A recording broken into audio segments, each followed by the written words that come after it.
criminosos, fascistas, etc, etc, coisa que não eram. De outro lado, o pessoal da direita acredita que as Forças Armadas nos liberaram do comunismo.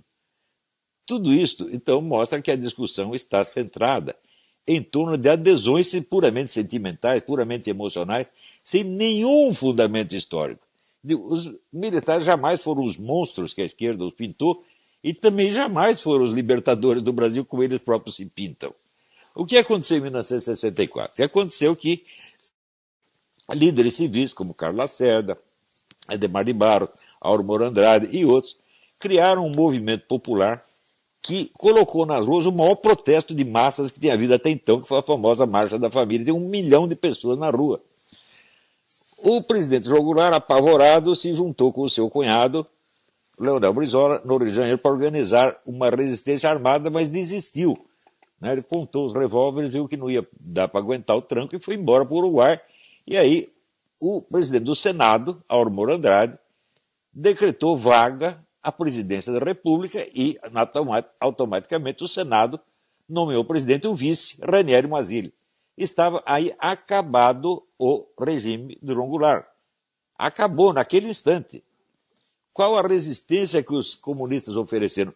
Nenhuma, fugiram todos.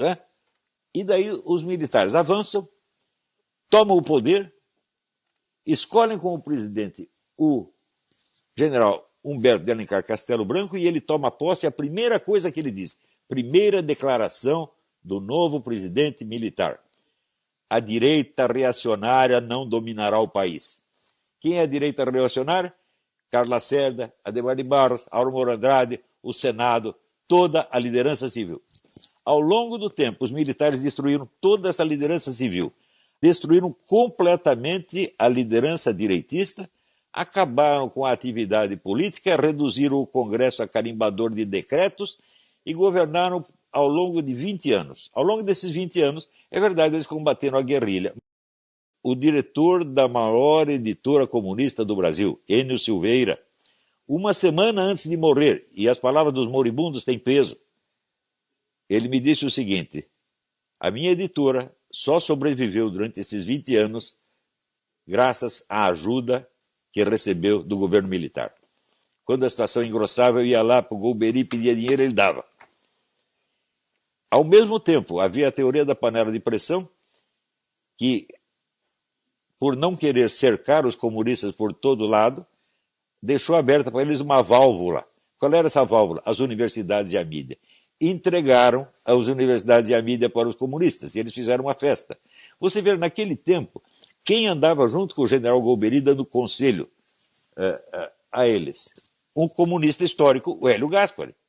Então, ora, o general Golbery, comparado com o Hélio Gaspari, era apenas um menino. Eu não tenho a menor dúvida de que a influência do Gaspari foi decisiva em cima dele. Resultado, quando terminou o regime militar, todas as forças políticas de direita, liberais e conservadoras, estavam destruídas, enfraquecidas, e só o que sobrava, a única força política que sobrava, que tinha força ainda para se impor, era o quê? A esquerda.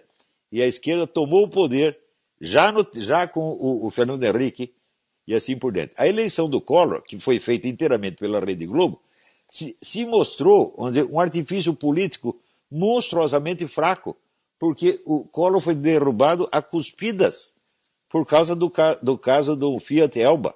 Quer dizer, com nada você derruba um presidente. Com nada a esquerda mobilizou a nação inteira. E a nação inteira foi atrás da esquerda, gente. Então, essa era a esquerda que o regime militar tinha criado. Então não venham esses militares, esses generais de cabelo pintado, se gabar para mim de que eles libertaram o país do comunismo. Ao contrário, vocês, militares, entregaram o país à esquerda, e a esquerda então dominou o país por 35 anos, humilhando vocês diariamente.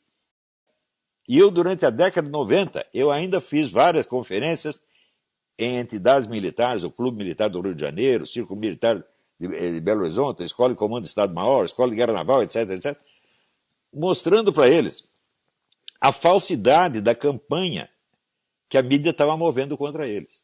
Eu levava para eles as provas de que eles estavam inocentes. E eu dizia, processem esses camaradas, não deixem isso continuar.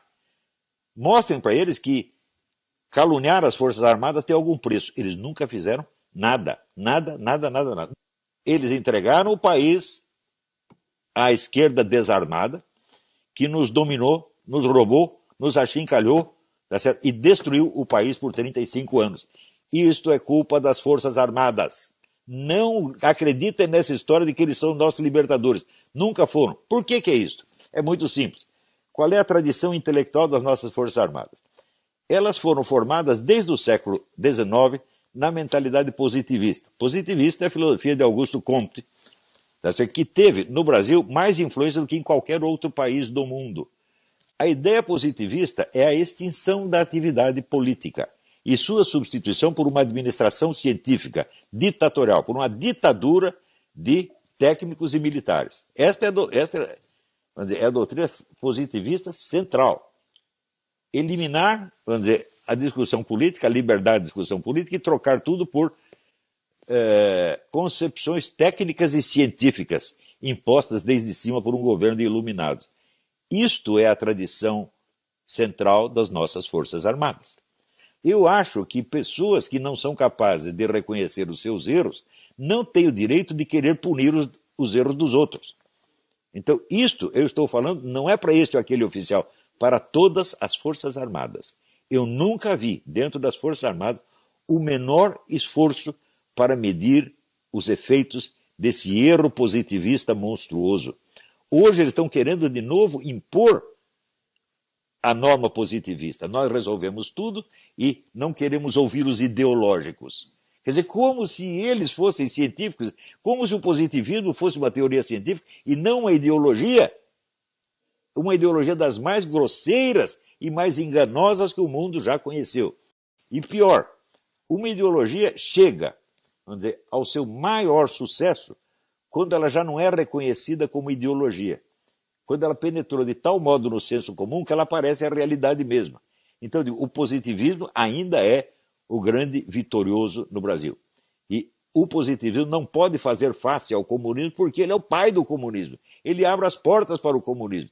Ele tapa a boca, da direita, dos conservadores, dos cristãos, e daí sobra o quê? O monopólio ideológico da esquerda, como aconteceu no Brasil, gente. Nós temos que tomar consciência, nós temos que acordar, tá certo? E não temos que ser bonzinho com ninguém.